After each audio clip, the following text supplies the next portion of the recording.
Hi, everybody. It's been a while. If I click it, I pin it. Hold on. Welcome. I don't see how to pin it. Okay. Hi, everybody. One time. Sorry, I'm just trying to figure out how to pin the name. I can figure it out. Okay. Welcome, everybody. We are at Fabringable Studios. I already see Charlene is here. Charlene, you actually did a class here already before. Hold on one second. Let me get her on. Welcome. Did that work? Ah, she's there. My Hi. Rebbitzin. How are you? I was just saying that, like, I'm at the studio now for the first time, but you've been here before. I mean, I've been here, but I never recorded anything. It's the coolest studio slash hangout slash office I've ever seen in my life. Why would anybody leave there and go home? I'm like, I feel like I'm in spots. I feel like I see all the music here. It's amazing. They have a Pac-Man machine. It's Like, the best. it's amazing. How are you? Good, Baruch Hashem, you look gorgeous. Oh, thank you. You look like you had a Shabbat nap. I did. I really did. I know. Everybody knows me that I'm such a napper. They make so much fun of me. By the way, talking about happiness, like one of the things that really makes me happy is a good nap. But I actually, I had a good one this morning early. What about you though? No. Do you nap on Shabbos? No, it's not a thing. Sometimes Shady. I do. Today was not one of those days, but that's okay because check it out. Well, you have coffee. Oh, I already had two, so I'm gonna go. I actually have here at the studio. They don't have any wine, but they had Perrier's, so Okay, yeah, that'll I'll just work. hook that up. Yeah, that's That'll okay. work. Yes. Faigy, I am so excited about this because I think the world needs a dose of simcha, and we are in the month of Adar. It's a double header this year. So normally we have 30 days of Adar. This year we have 60 days of Adar. I know, we're so lucky. Excited. Also, by the way, like I was thinking, if Purim was Tuesday, I did get my thank you Hashem like costumes ready, but like I would not be ready yet. Like I needed like some time, so I'm very grateful. Totally. So you are the moderator. You're going to lead this class. I'm going to be the star student who's going to chime in. Okay, so when we had booked this, by the way, just everybody knows that Charlene is so busy. This was like probably 3 months ago that I have it. Yes, it's going to be saved. I see people asking. So we booked this like literally 3 months ago. And now that it's finally come, I'm like, I can't believe time is going very fast. But as we were getting closer, I was really thinking like, what's our topic? What are we going to talk about? And for me, just being in Adar, I know that it's just the first Adar, but we're coming into soon is going to be the second Adar. I really felt like I wanted to talk about happiness, and not just like in a simple way, like, oh, we have to be happy, happy, right? Like that's not what it is. Like I really wanted to be able to find techniques on how to bring happiness into our lives and to streamline it into our home. And I know we say like Misha Nechnas Adar, Marvin Mesimcha, like as we're getting into Adar, we need to feel it. And one of the things I was just speaking with Charlene on Friday, one of the things I was saying that, you know, when it comes to Purim and when it comes to Adar, we don't usually find in the Torah that it tells us how we need to feel.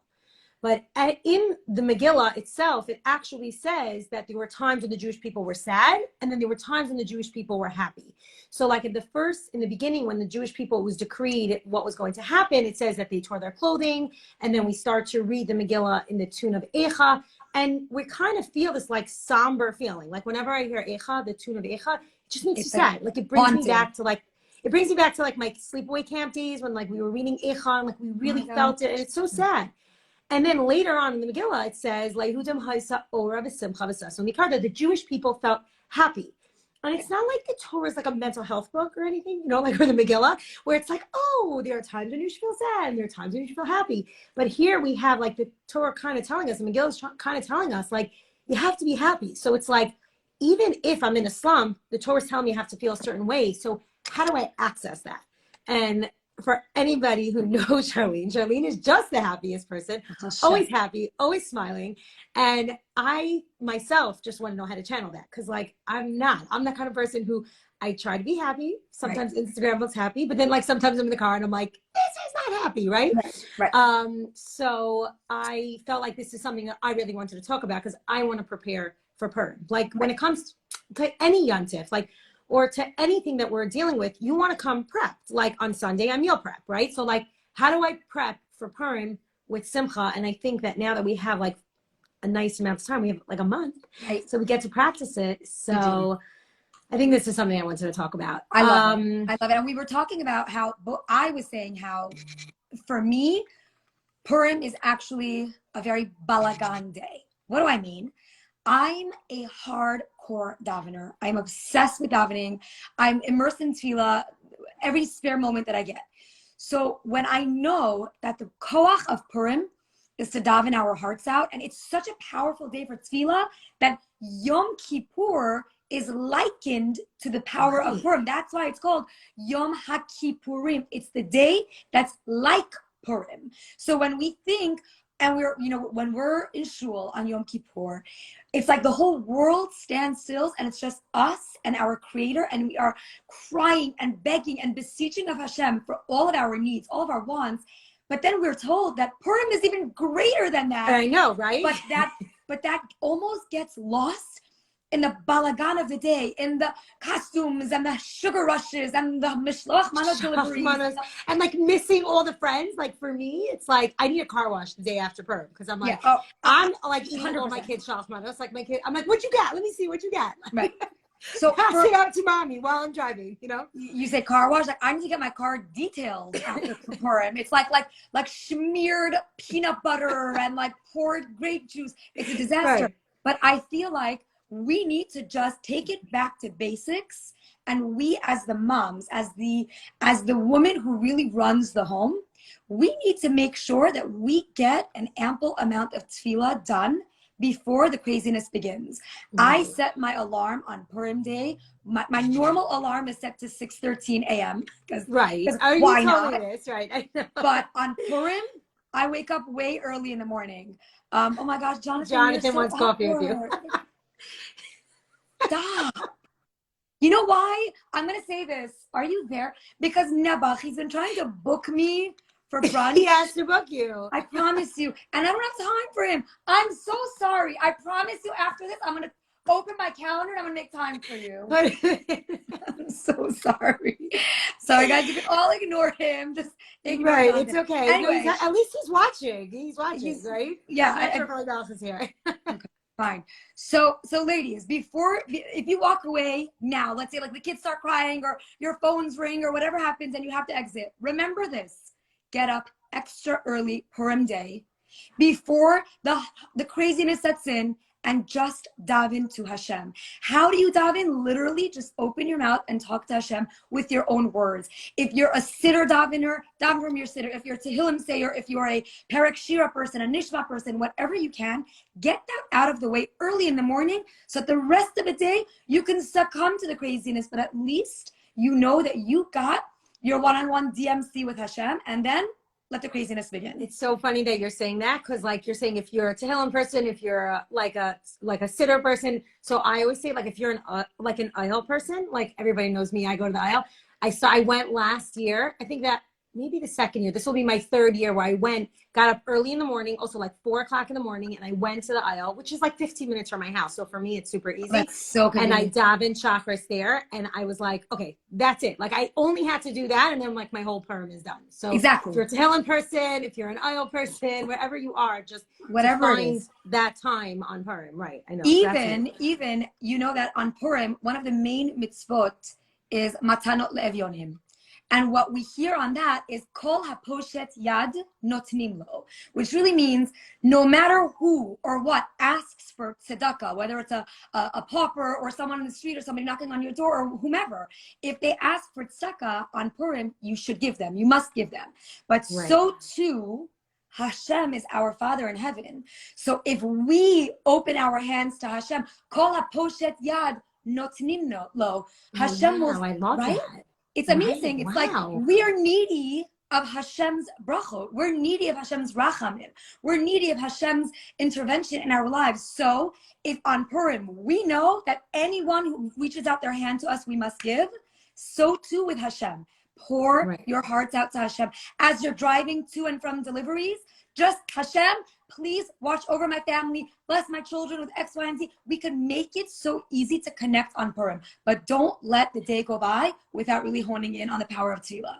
Right. It's so funny because last year I was also like nervous about Purim because it was on a Friday. So I was like, oh my gosh, it's so short. But it ends up being so nice that I went from like Purim right into Shabbos. I thought it was like fascinating. We never. I also loved it. Like, I mean, we had it, but I don't remember it. In recent years. No, I remember. Right. I remember that it was one like year? so nice to go into the Shabbos meal, but like I'm also always excited like for Purim in general. But it's interesting that you're saying this whole thing about like how it's likened to Yom Kippur, but it's even higher. And we think like, doesn't make sense. Like, how could this be such a high day when it's like filled with all this balagan? So I heard something interesting. I'm like I said, I'm trying to meal prep for me, like meal prep for Purim. John, I'm sorry. Really funny. Guys, can someone take Daddy's phone away from him? He's making me happy. It's okay. Yeah, he brings a lot of simcha to my life also. But you know what it is?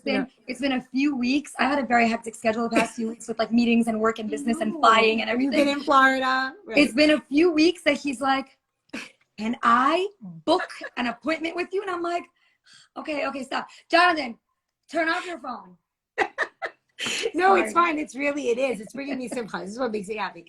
But so I was thinking about some things about Purim. So like it was saying like, oh, we have to be happy on this day. So it's like, how do I be happy? How do I be happy? So like I try to think of things that like, if you think, and this is like my go-to whenever it comes to learning, like whenever you want to understand happiness, you really need to understand the opposite, which is sadness. So like, if you want to understand light, you have to understand darkness, right? So if you want to understand happiness, like, which I'm trying, and we're all trying to figure out how to, even though this background, this wall is making me very happy. It's very joyous. It's very joyous. I have this like big smile plastered on my face. Rabbi Yossi was explaining that if you want to understand happiness, you have to understand sadness. And like the first time that we ever really learn about sadness, like the word itzavon, is all the way back in Gan Eden, right? In the Garden of Eden, that the Nachash made Adam and Chava, they ended up eating from the tree, and then it said the itzavon, and all of a sudden sadness came down to the world, and death came to the world, and they're going to live now with sadness, and they're going to have pain, and they're going to struggle, and when the parnasa is going to be a struggle, and having babies is going to be a trouble, right? So, and by the way, like it's, when I remember like learning this all the time when I was a kid, like Haman min haTorah minayin, like where do we know, right? So it's like my base Yaakov education is coming in strong, right? Hamin ha'etz, because he ate from the tree, right? So Haman, where's the root of Haman? Haman is from the Eitz Hadas. Like when we originally first ate from the tree, we made a mistake and we brought real sadness, we brought death into this world.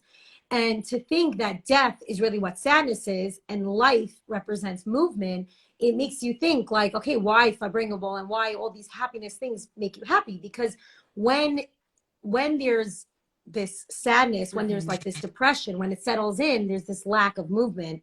Right. And then you even feel like depressed people just feel sadder. They feel heavier. You feel like you can't do anything, right? So like one of the things that we were saying is like, doing exercise, like getting up. I see one of my coworkers are here, and every single day we started going for walks at work. Even though my day is long and we're supposed to like just use it for our lunch break, we get up, take our masks off, and we like put on our coats and we just go for a walk. And that movement already makes me feel more alive. It's just like sitting there and the sadness like brings you down. So that was like one of the things I was thinking like, okay, that's an element to make me happy. Like movement. Me too. I'm sure Charlene has dance parties in her house and music. So I'll tell you we're so in sync, because for me, I Baruch Hashem, I'm a very optimistic person. I'm generally 99.999% of the time the simcha, but I've worked on myself. I'm 40. It's 40 years that I'm constantly forcing myself to always be with simcha, to build my bulletproof emunah, and to always be in a mood where people want to be around you. But there are times. But that's why people have to book you, because people want to be around you all the time. People want to spend time with you because you're like, you exude it. Like you give it off, and that's who you are. And when I pick up the phone, like to talk to you, you're like, hello. I'm like, it's our Shabbos. Like, why are you so happy? But you are. I don't vibe well with like heaviness and drama and like toxic. I'm just like, yalla, it's all good. Yalla, let's move, let's dance.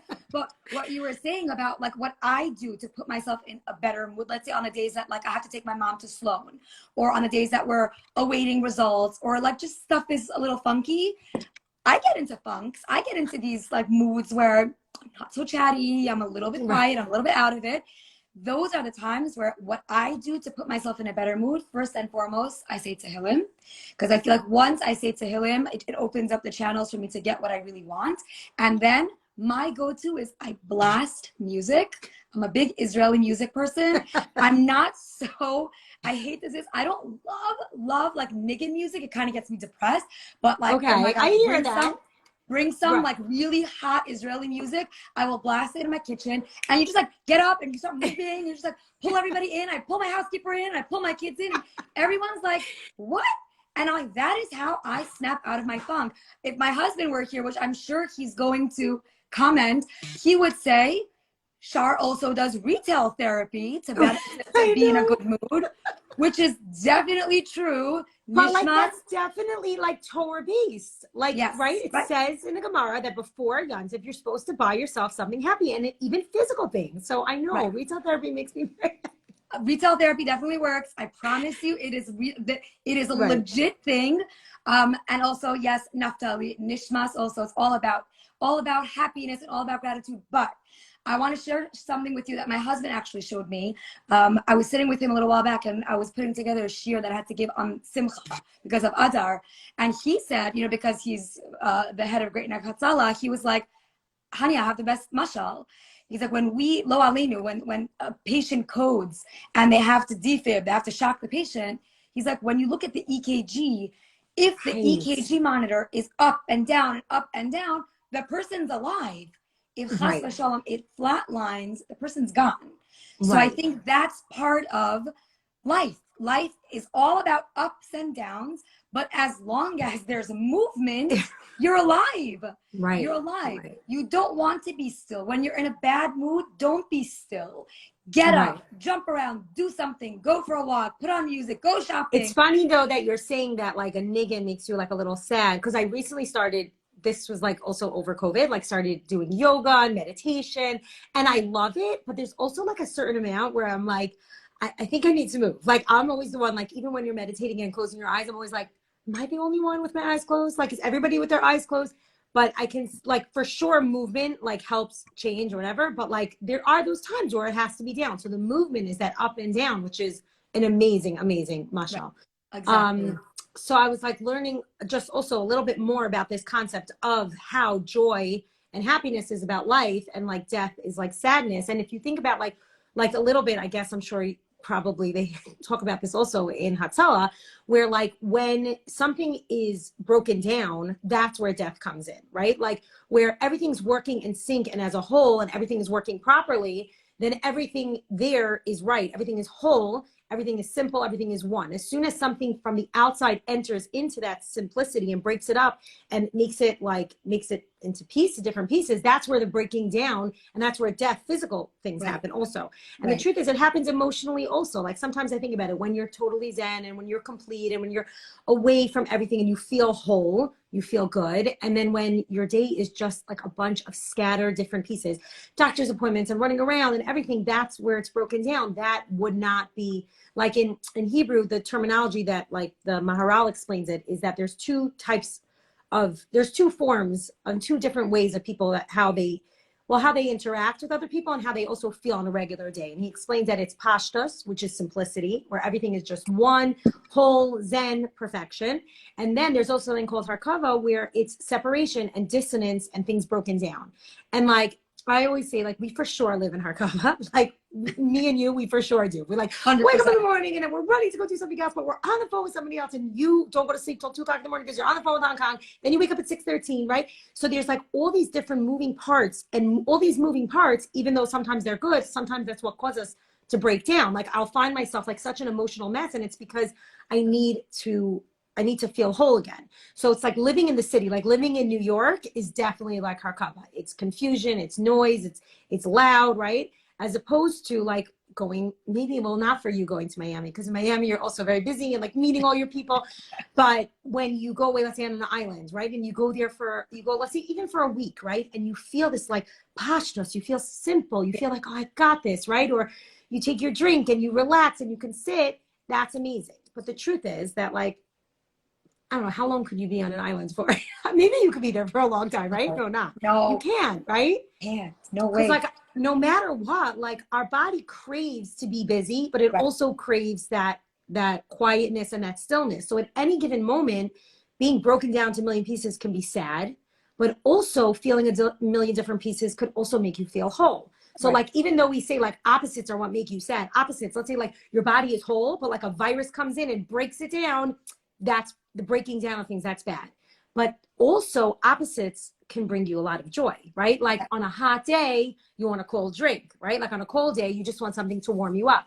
So it's like interesting. And the Maharal explains that like the same thing that can cause you to be sad, where everything feels like it's a million different pieces, could also cause you to be happy, because when you do it in sync, when you do it together, it could really make you feel whole. And I thought it was like so fascinating to think that like, just for us, if you take all those million pieces and you can bring it together in a whole properly and like put it onto your shoulders and carry it, like take all your baggage and all your little pieces and bring it together as one, that's what would really bring happiness. Like he explains that, and tell me if I'm like not sure if I'm not making sense, but like the idea of what you were saying about, let's say if you're a Tehillim person, if you're a Nishmas person, when you humble yourself before Hashem and you say, I have all this stuff and I have all this baggage and everything that I have, and I'm putting it together as a whole, and I'm kind of telling you like, Hashem, I want to make all these little pieces feel whole again. That's what really, really brings joy. So like, yes, there's retail therapy, and yes, and we'll talk about like other techniques, like, you know, just having gratitude on a daily basis and music and dancing. But ultimately, we're going to feel sad if we don't feel that everything in our life has meaning and has purpose. Yeah. And if everything just feels like a bunch of little pieces, we're never going to feel whole. But if we could pull all those little pieces together as a whole and say, Hashem, there has to be a bigger purpose, there has to be a bigger meaning, that is what is going to bring you joy. And I think at the root of it, for me, what I'm realizing is like a lot of humility will bring me joy. You know, like being totally like, I'm in your hands, Hashem, is what is going to make me happy. Like if you like empty it out and you let it go, it's like, how could you not be happy? You're like, I'm just an extension of like everything that Hashem is doing, right? Exactly. That surrendering to Hashem, I feel like is also what pulls everything together. Because for example, I was giving this example, I gave a shir about this. Right now, we're all, every person that's listening on right now, also, this applies to every one of us. We're all living in really challenging, dark times. We're, you know, it's the days before Mashiach. These are the birth pangs of Mashiach. Tzaddikim, Gedolim galore have confirmed that this is definitely right before Mashiach comes. Someone even said we could even smell him. Right. What happens right now is that we're all living, it's almost like a jigsaw puzzle that is just scattered and thrown all over the table. And when you look at each individual piece, it's dark and it makes no sense and it's broken and there's no weaving, there's no pattern. It's just all scattered. And then when you start to say, Hashem, I don't get it. I don't get what's going on in my world. I don't get what's going on in this universe, but I trust you. I trust you. I'm your servant. Your will is my will. When we reach that point, then Hashem starts to slowly bring all of these pieces together until it creates a gorgeous picture that we cannot see yet from this angle. Bezrat Hashem, soon, when we've achieved that bitachon and emunah, that we know Hashem is running the world, that is when Hashem brings the picture together. And Bezrat Hashem, that is when we receive whatever personal Yeshuot or hopefully Geula as a whole. But I think that what you're saying is 100% how I deal with my darkness. I say, Hashem, I don't get it. I don't at all understand what is going on. But if you think that this is right for me, how can I be upset? How can I question you? You know better than I know. You know best what I don't know. So bring the pieces together. So I started to think like, if like, let's say we're the same, we're cut from the same cloth. I'm like, we're in the same, like the neshama circle, right? Of people who like to be busy and doing things like, and we always want the new and the next and being involved in things. I think that sometimes like your avodas Hashem could almost seem boring. It's like, oh, this is the same, you know, Shmona Esrei, the same Shachris Minchamayr, the same Nishmas. But if you start to realize that everything is really from Hashem, then it kind of brings excitement. It's like, oh, Hashem wants to see how I'm going to react in traffic. Oh, that's why you put me in traffic, right? Or Hashem, right? So it's like, it makes it exciting. It's like, okay, now I'm in a situation where I have like a kid who's calling me that needs to go to the doctor's office, but like, I'm also at work. So like, how do I get them a ride? So really like, I could just stress out and be like, oh, this is a new test. Like, I never had this before, right? Or it could be something more serious. I'm just giving silly examples because I don't want to get sad, but like, it could be more extreme examples. Like Hashem puts me in this situation with a child who's not well or a parent who's not well. And it's like, how could you tell me that I'm supposed to be happy here? But if you're telling me that if I'm like humble enough to say that everything really, I'm just an extension of you here in this world, then it has to be. Like, I think of like David HaMelech, right? The whole Tehillim, and like you're saying this, like the whole Tehillim, David HaMelech, if anybody had a hard life, like it was him. He First of all, every test in the world. Every test in the world, yet every single one of his Tehillim is Mizmar LaDavid. It's like a song, and he's writing music, and he's taking out his harp, and he's being in a better mood, and he's happy. Like, how does that make sense? His son is trying to kill him. His, like, you know, Shaul's trying to kill him. Everyone's rebelling, and people are cursing him out. Like, you know, like, oh, this one came to punish him, and this one came. And I'm like, he's living in Iraq. He's hiding away. Yeah. And yet he's finding ways to sing songs. So it doesn't even make sense. But it's because he's recognizing every moment. He's like, listen, I didn't even have a life. Like, I was not even supposed to live an hour, but I got extra life from Hashem. And it's like, okay, so now how am I going to do this? And he's one of the, I don't know if we could say he's the happiest person. I don't know. We weren't there in that time, but what he's produced has allowed us and brought us closer, you know. I think also when you look at the pasuk of that, we associate Adar with Misha Nichnas Adar Marbin Besimcha. It really means, like when we were growing up, we automatically thought it means that when Adar enters, we increase in joy. But as adults, I think we realize that it could also mean Misha Nichnas Adar Marbin Besimcha. He who forces himself with happiness to enter Adar, Marbin Besimcha. We have to nichnas. We have to decide, I'm going to be happy. Happiness is a state of mind. There was a beautiful story about, I'm so bad with quoting the Rebbeim because I read all these fascinating stories and I never know which Rav said which story, but there was a story. I know. About, you say a great rabbi. Chazal tell us. Chazal, right. It's Chazal. Chazal rocks. Okay, Chazal are the best. So Chazal tell us that there was a story about two men who each received 10,000 rubles in one day. The first person was miserable, devastated, depressed. The second person was elated, thrilled. The first one was a multi-millionaire, very wealthy businessman. And for him to receive 10,000 rubles in one day was far beneath what he was used to receiving. So for him, it was devastating. But for the pauper, he received the same amount, but to him, it was the greatest thing in the world. So it's all a matter of perspective. It's how we look at the things. If you want to look at your life as a sad, hard, difficult life, then you're not going to be happy with even 10,000 rubles. But if you're going to look at your life as, I'm going to make the best of everything. I'm going to be besimcha, and everything that happens to me is for the good, is latova, it's because Hashem wants it. You will always find joy in everything. 10,000 rubles will be like an amazing bonus to your life, not something that makes you sad.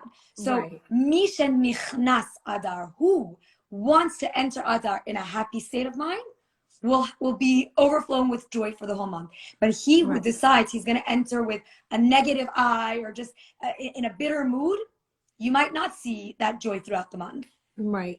It's a funny thing that you're saying because it's a state of mind. It's not like a state of where they are. Like so many times I feel like Tell us the story. Get away to be happy. Like you have to say the story of Rav Zusha. You said it to me yesterday. Oh yes, the story of Rav Zusha. No, so like I always think, and I like to go away. I like to go on vacation. Anybody who knows me is always like, hey, you just live from vacation to vacation. Like I'm just like, oh, I'm off this day. I work for the Board of Ed, so it's like, oh, Lunar Chinese New Year. Okay, we could go off. Martin Luther King. Like I love all these like legal holidays. President's Day. Like I'm there. So I'm always booking flights just to Miami, just back and forth. And I feel like if I'm there, then I'm happy, right? Like here at work, maybe I'm not, but I always feel like I have to go there. And it's a reminder, like what you're saying now, is that it really is in the state of mind. So I heard this story, which reminded me of what you were saying where there was a chassid, and he went to his Rebbe, who was the Maggid in Mezrich. And by the way, also, if it's a Hasidic story, you could always just say the Maggid and just say like Rabbi Melch and Zusha, and like they're fine because they're in like every story. So, 100%. and actually, it's a good thing that we're saying stories because there is an Indian to say stories of tzaddikim on Matzah Shabbos. Matzah Shabbos, right? So right, guys, which they started doing. You're getting so much entertainment, and it's tochen, and it is giving you spiritual homework. This is the best. Right. So he came to his Rebbe, the Maggid, and he said, I'm having a very hard time. I'm struggling, and I really want to know how I'm supposed to be happy. The Torah tells us that you're supposed to thank Hashem when you have good things, and you're supposed to also thank Hashem when you have bad things. But how can you thank Hashem when something bad happens? Although we do know this concept of like saying Baruch Dayan MS when somebody passes away, but how can I fully be grateful when something bad happens? So the Maggid told him, I hear your question, and it's an excellent question. I don't have the answer, but one of my students, if you travel to him, Reb Zusha, he will have the answer for you. So I'm going to tell you how to get to his house, and you should go there. And he went on his horse and buggy, and he traveled. And when he got there, he was like so confused. He was like checking ways, and he's like, this doesn't look like the right house of somebody who would have the answers to why to be happy, because his house was a shack, and it was like a hut, and it was decrepit, and it just didn't make sense. But he's like, listen, if the Rebbe sent me here, I have to go. So he goes and he knocks on the door, and he literally like almost breaks the door just by knocking on it. And he walks in, and Reb Zusha comes out, and he's like, oh, Reb Yid, where are you coming from? Sit down. Can I get you a drink? And he like opens up his cabinet, and he takes out this like broken glass, and he pours him some water. And it's like, he sits him down, and he's like, okay, so what do you hear? What do you want to ask me? And he's like looking around at this place that has not, been updated in 20 years, 30 years, and he has no money, and he's clearly a pauper, but he's like so confused. And he's like, I don't know, the Maggid told me I should come here. I had a question. And he's like, sure, what's your question? And he said, I want to know, how am I supposed to thank Hashem for the bad? And Rav Zusha looked at him, and he like looks around his apartment and his house, his hut, and he's like, that's a very good question, but I don't understand why the Rebbe would send you here, because I don't have anything bad in my life. And then the Yid was like, okay, obviously, like, he sent me to the right house, because this is a person who, in his state of mind, he doesn't see anything wrong. And like, we're so hooked up on like, we have to do this, and we have to do this, and we hit this milestone, and we're in this place, and if I can vacation here, and if I can have all this, and if I can have whatever I need, like we said, resale therapy, whatever I can have, that will make me happy. Can't be, because those things are so fleeting. Those things will pass. That dress is going to be out of season, and those shoes are not going to fit you anymore, and whatever it is, those things are not going to last forever. But something that will last forever is something internal. If you can yourself get to the place where you recognize you're in a state of happiness, that's really what would like bring you the most happiness. So yeah, so that's very important. Best story. That's such a great story. It's a good reminder to all of us.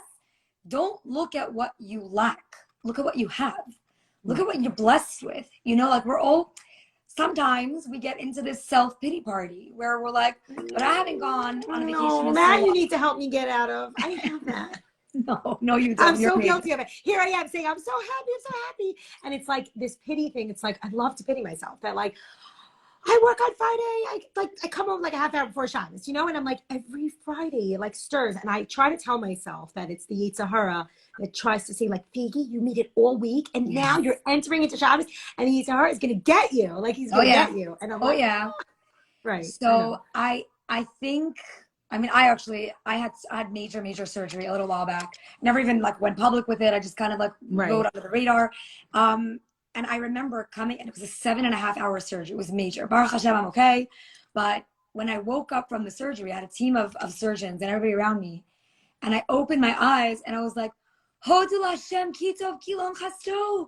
I feel great. I'm amazing. My surgeons, I hear them saying like, she's still loopy from the anesthesia, and this is going to take a while. And I was like, no, what she always does. Totally coherent. I'm aware of what I'm saying. I'm fine. I'm great. I'm amazing. And with that mentality, I promise you, I feel like I bypassed that harsh recovery period because I didn't let myself feel bad for myself. I was like, yeah, let's go. Life goes on. Move on. Everyone, everything's fine. Everything's perfect. And almost, so to add on to ways we could make ourselves happy, I would put on fake it till you make it. Mitoch shelo lishma.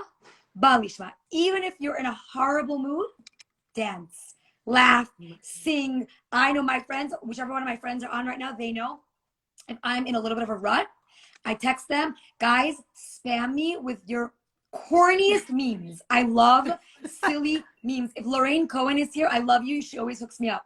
Spam me with silly memes. I just want to sit like mindless, idiotic entertainment. And it just forces you to forget your sorrows for a little bit and be like, I'm good. Everything is fine.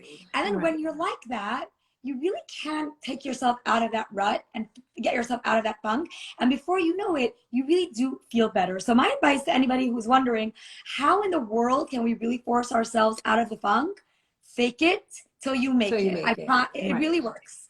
It really was. I didn't feel awesome right out of 7.5-hour surgery. I was like, my uterus was being plugged back up to my brand new ligaments, and it was like I couldn't breathe because like all of a sudden my lungs had a new uterus right next to it. So there was so much going on.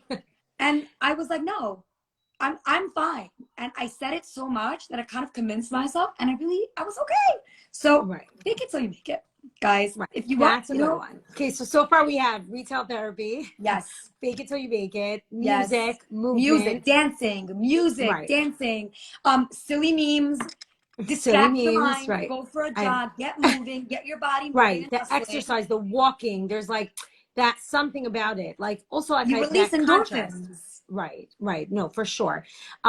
So like Rabbi Nachman, I've been learning a lot of Rabbi Nachman over the last year. I want to say like February will be like a year since it's like my anniversary of becoming a Breslover.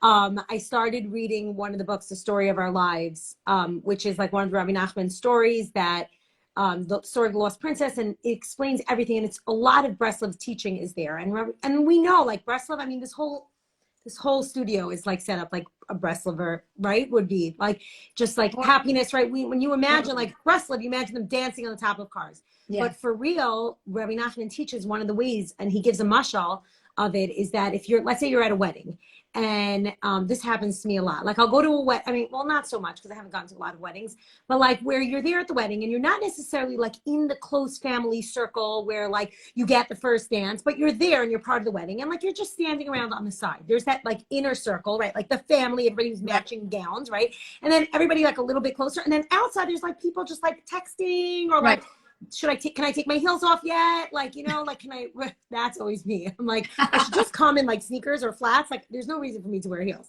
But then you see that if there are people who are standing on the outside and you slowly bring them in, as soon as they're dancing and they're moving, they become one unit, they become one full circle. And he gives this mashal that you should take all the little things, like there's an inner circle of what's happening in your life. And then on the outside, there's all these random little pieces that are, let's say, like falling apart or the things that are not making you happy. But the greatest part of Simcha is not just pushing those things out, is bringing the bad into the good. So bringing the bad, all the bad parts that are happening in your life, like all the randomers that are second cousins that are not necessarily like so part of Simcha, but bringing them into the circle, you can't stop. Once you start dancing, you can't stop. The music is playing. It's the second dance, right? Everybody's happy. So the greatest level of Simcha is bringing the negativity and the bad into your circle. So like sometimes I try to do that. So at work, there's a lot that happens at work, I think, because that's like where I spend most of my day. When I first started going back into work this year, I was home for 15 months from COVID. So I was working from my couch, which was like such a bracha. And I thank Hashem every single day for it. But then when I had to go back to the office and like, I was just like, I cannot believe I'm here. I cannot believe I'm here. And like every day I was like, I cannot believe, and it was just getting worse. And it was becoming this like, you know, when like negativity like feeds off each other, like people are like, oh, it's so hot. Yeah, it's so hot. Like it just like feeds off. Like misery loves company. Right. Misery loves company.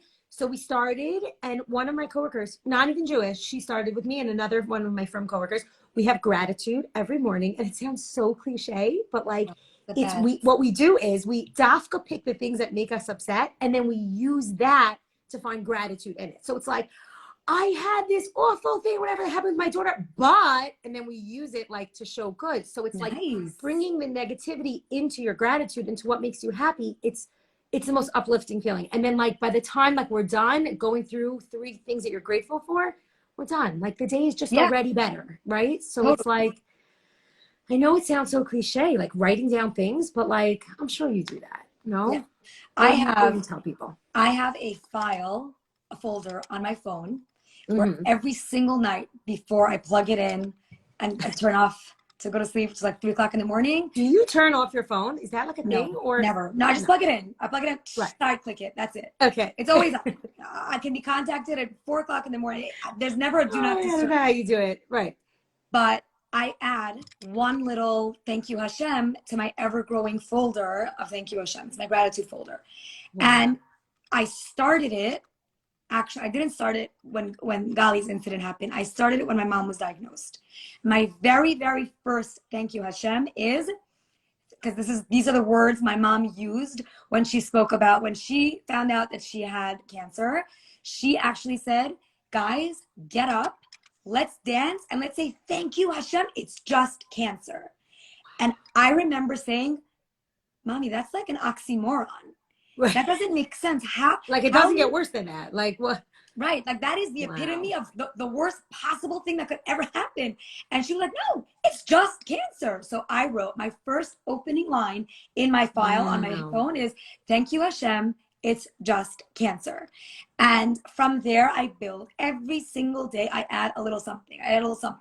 And if you go open it now, you're gonna have to go like this for like 20 minutes. That's amazing. To get to the front.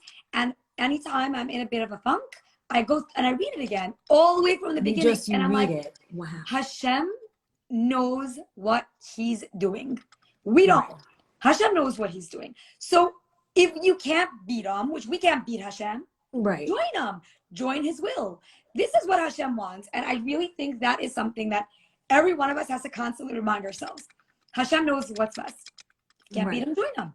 So that goes back to like the humility thing. Like, if we're humble enough to say that I don't know everything, then it just, all of a sudden it just makes it easier. It's like, and that's the answer to everything.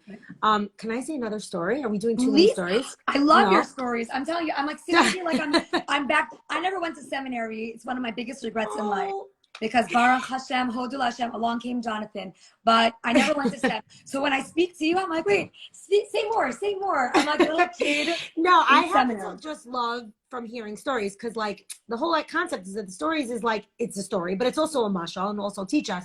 So I recently heard this story, also a story of a chassid who was in the presence of the Chozeh Lublin, and they were davening, and the Chozeh, what he was famous for, like the Chozeh, was that he was be able to see into people, like the whole concept that he was able to see somebody and understand who their essence was. And he saw this yid davening, and he was like, oh my gosh, he like runs over to him, and he's like, who are you? He recognized right away that he must have been like a tremendous tzaddik. He was able to like see right through him, which like sometimes like I wish I had.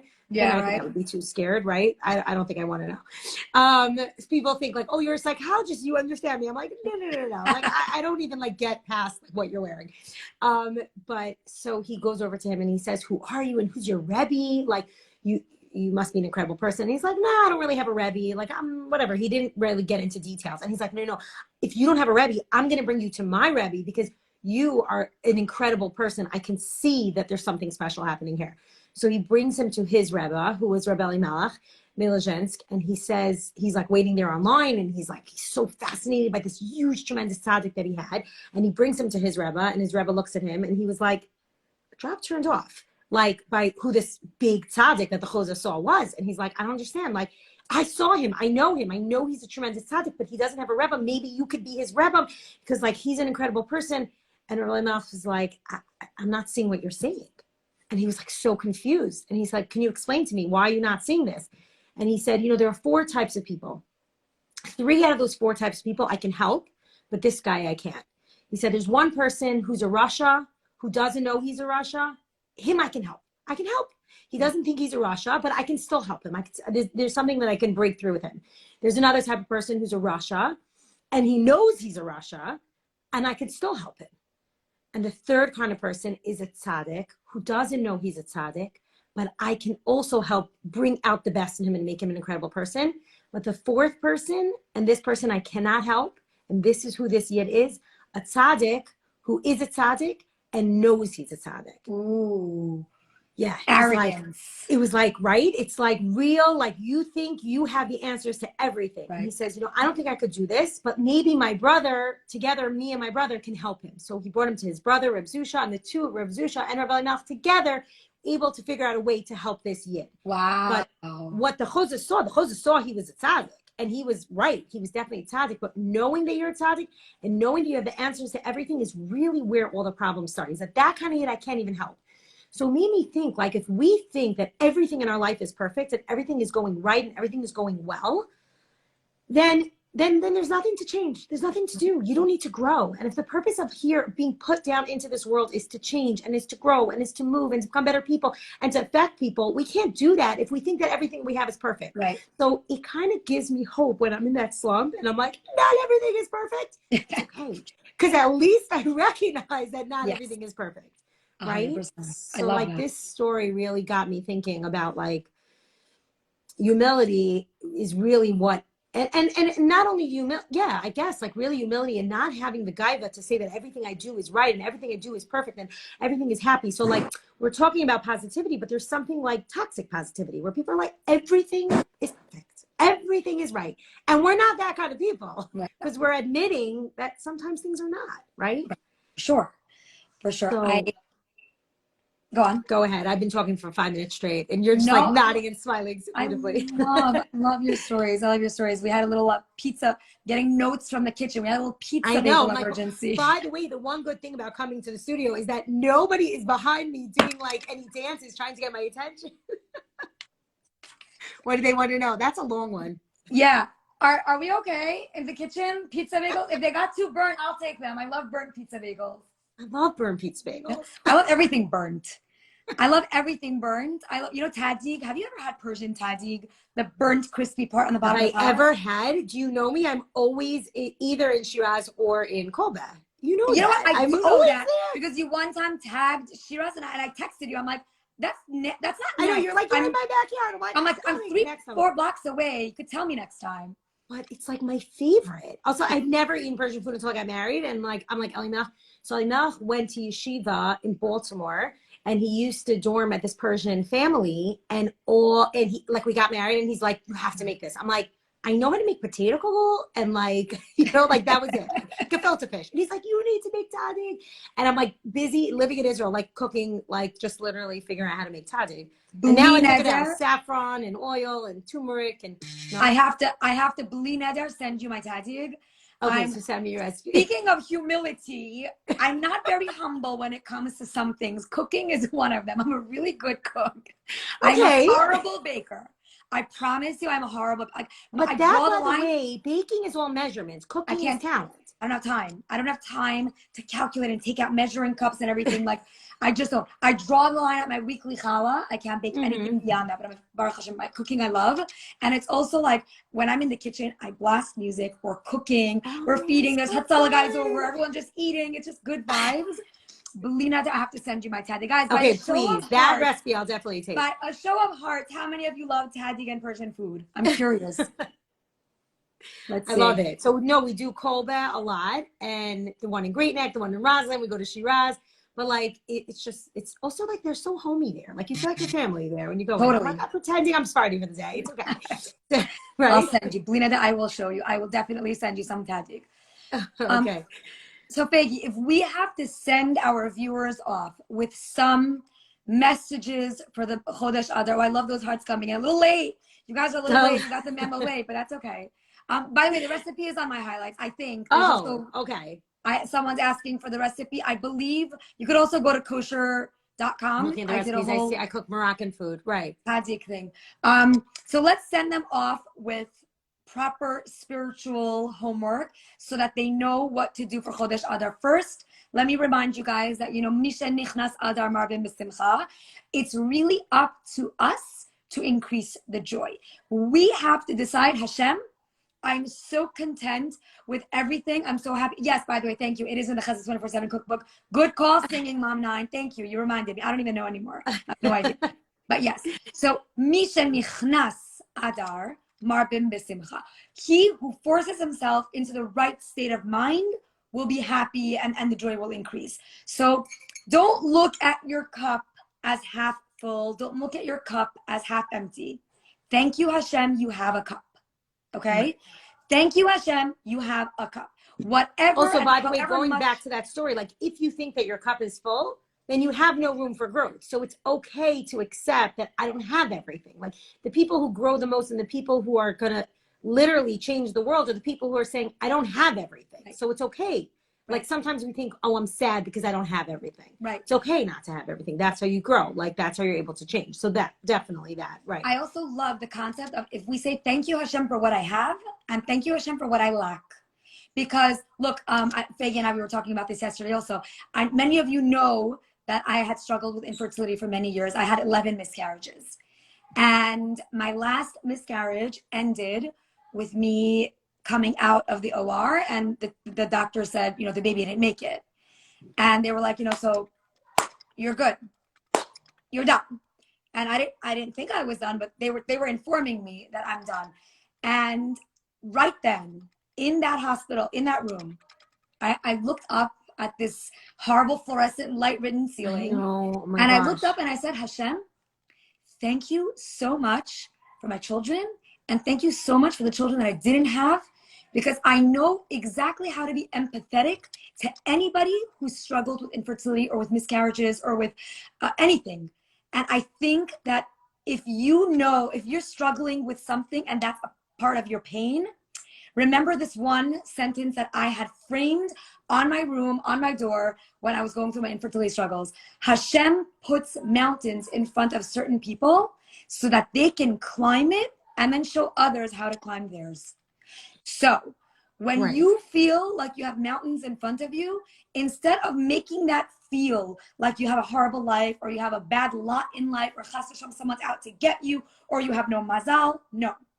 Put on your hiking boots, climb that mountain so that when you are Be'ezrat Hashem at the top and the view is so stunning, then if anybody comes to you for help, you can pull them in and show them, just like Faigy was talking about when you're dancing the outer circle out of Simcha, you pull those random people in and you create, they become unbelievable. And then, like, if there's anybody who does it, it's you, Charlene. Like your personal stories. I know somebody's saying this, but your personal stories really, really help people. And it's almost like you wonder, like, Hashem put me those in situations so that I can help other people. Like I'm there now, I've experienced it and I can help other people. I have like, just, this is not as big as your stories, but like just the other day, like I had this meeting for my daughter for services, for special ed services. My daughter, she's in HASC and she's transitioning hopefully to a general ed classroom. And I had this meeting with the school district where they were like, it was just a horrible, horrible meeting. They took away all her services. They were like, she doesn't need this. She doesn't need this. And I'm like, this is a kid that I've been fighting for since she was born.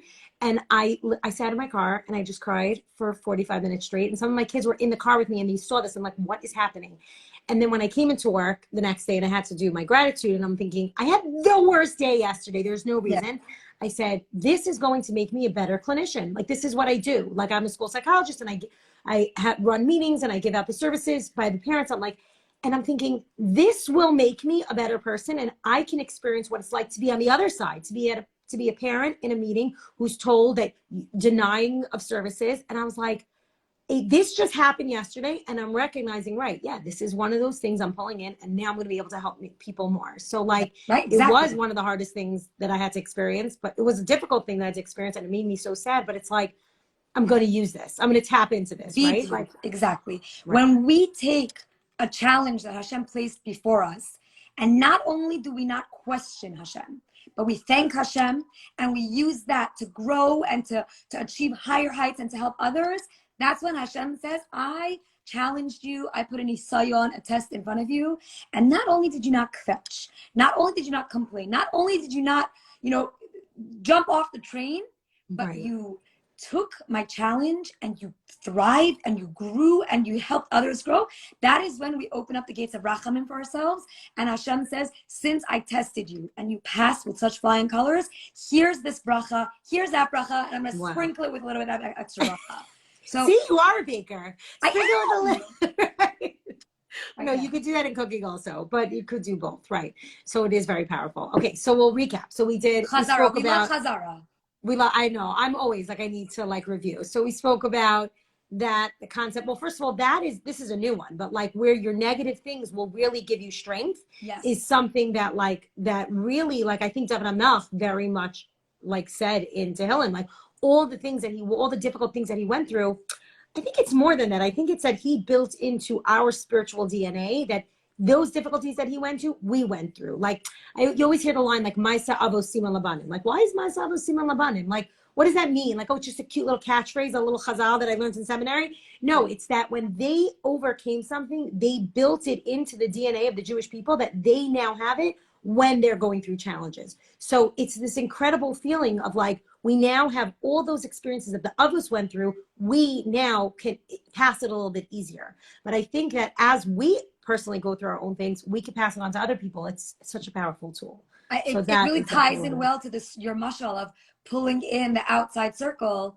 and bringing simcha. There's actually a song. Sing it, baby. It's no. Yonatan Reisel has a song where he explains this thing, Akfi Mashal. Maybe I'll post it. I'll post it after on Thank You Hashem, and I'll send it to you. Where he explained, like it's like, no, not Yonatan. I think it's Aaron Reisel, maybe. Aaron Reisel, one of the Reisel brothers, where he has this song, and I never understood it. I used to like just hum along and pretend I sing Hebrew, and then it was like, oh my gosh, this is what these words are. They're so powerful. Sorry, Bring in. did you say that again? Oh my gosh, I got so scared. My Apple Watch. I just got so scared. You didn't even say Siri. Also, like, I'm in the bees by myself, but I just got so scared. I'm like, I'm drinking too much Perrier.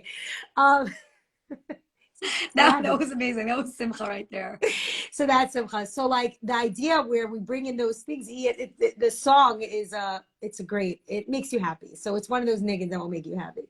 I'll send it to you after. Okay, so in terms of chazara, what else? Because retail therapy though is a real thing. Yes. It's short-lived. So like I always want to try to find something that stays for longer. Right. So I just had this conversation this Shabbos with my sister-in-laws, and we were talking about like having designer things, and I was like, I'm very into having designer accessories because accessories will always stay with you. Like 100%. Sunglasses, like dresses are not always going to fit me. Like I'm going to go up and down in sizes or whatever. But like if you have accessories and something that lasts forever, that's what really will bring you happiness. So physical things will make you happy for a short amount of time, but something that's more long-lived will last longer, will make you happier for longer. But it's like physical things do make you happy. The gashmiut is like surface happiness, but we got to build the foundational happiness before it could really, rely on surface happiness to make you happy. Right. Exactly. Right. And then also always dancing. Like I know like a lot of people will just put music on their house. I mean, you obviously do it. We have music. My whole house is just music. There's like singing, music. Which is very challenging right now because my husband is an avelut. And he can't hear music for the whole year of his father's passing. Wow. So we'll be blasting the music, and then he comes into the kitchen, and we all like look at each other, and like I turn the remote, like I mute it, and then we're all like looking around like it's the best part of the song, and I'm like, yeah, Jonathan, yeah. Are you done? You want to like? We're in the middle of. He's like, can I just hang out in my kitchen? I'm like, okay, I know. So we take the party elsewhere. We're like, guys, let's go to the basement where But it's interesting that you're saying that because I know we really like we're gonna end at 10:30. We promise, and I know your family's waiting and your pizza bagels are burning. No, don't worry. They made a new batch. They made a new batch. Waiting for me. Okay, they're waiting for you. No, the idea where it's okay to be sad because the Torah even tells us sometimes that like we have to be sad, right? Like in Avelos, like sitting Shiva, like Shloshim, all those things. It's something that's part of our life.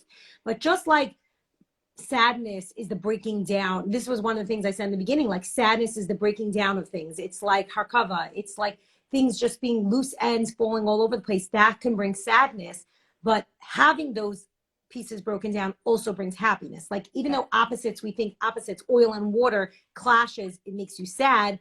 Oil and water could also make you happy when it mixes together, when you allow it to mix together. Like beautiful music is amazing when there's highs and there's lows and there's, the best part of the song, right? And then back to the slow part. So there are all these parts to the music that really is what makes it beautiful. Art, how is art beautiful? When it's all different like colors and everything, right? That's what makes it exciting and that's what makes you happy. So you have to understand that even though opposites can make you sad, opposites when they're brought together as a whole really is what makes you happy. I love what Singing Mom just said. That's exactly it. It's okay to sit in your emotions, but you need to know that after you can be happy 100%. Every single one of us experiences sadness. We're not, I definitely a few times a year I go through times where I'm like, this is a really dark day. This is a really, really dark time.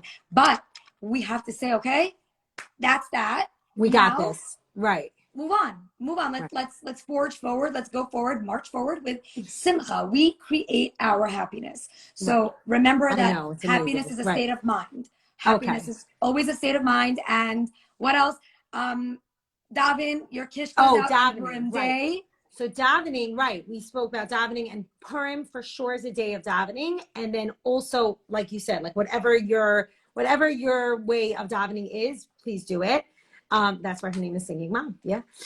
Whatever your way of davening is, whatever your root is way of connecting to Hashem, then you should do that on that day. But also the davening is part of that humility piece. Like, I realize I don't have everything. I realize I don't have access to everything. So I need you, Hashem, in that. Exactly right. What else did we cover? I think we're good. Writing down things, writing down notebooks, right, gratitude, constantly expressing your gratitude to Hashem. If you want to make a folder on your phone or physically write it down. But also just, I think, finding different methods of snapping yourself out of the funk. Like if you like funny memes, create a group funny of memes.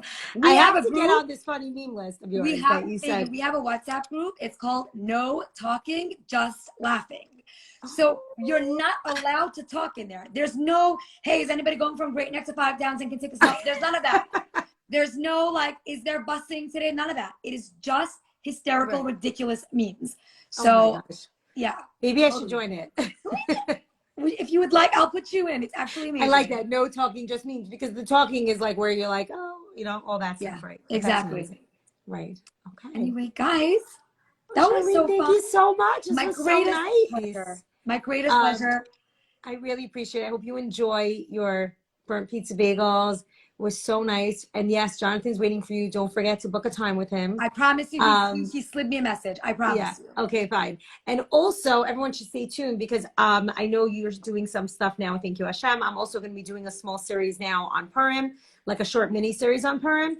So stay tuned for that. I think I'm going to do it recorded here in this studio just because it's so much fun here and it's quiet. It's the place to be. Yeah, it's really nice. I know Yaakov's waiting for me upstairs. I was like, that's so nice that he stayed here and everything worked out. And I just wish you all a wonderful, wonderful Adar. This Tuesday is Purim Katan, so we get like a short little taste of it, so you get to try it out. And you could just like practice all these things. And hopefully you should all have an amazing, amazing month of Adar Sheni. And Purim is a real time for Geula to come and huge day to daven, and we need that. So thank you all for joining. And guys, this will be saved. This will be saved and recorded. You should all be blessed with a sweet, happy, amazing week, month, year, life, and let's bring Mashiach. Amen. Thank you so much. Okay. Love you all. I'll see you, Charlene. So good to see you.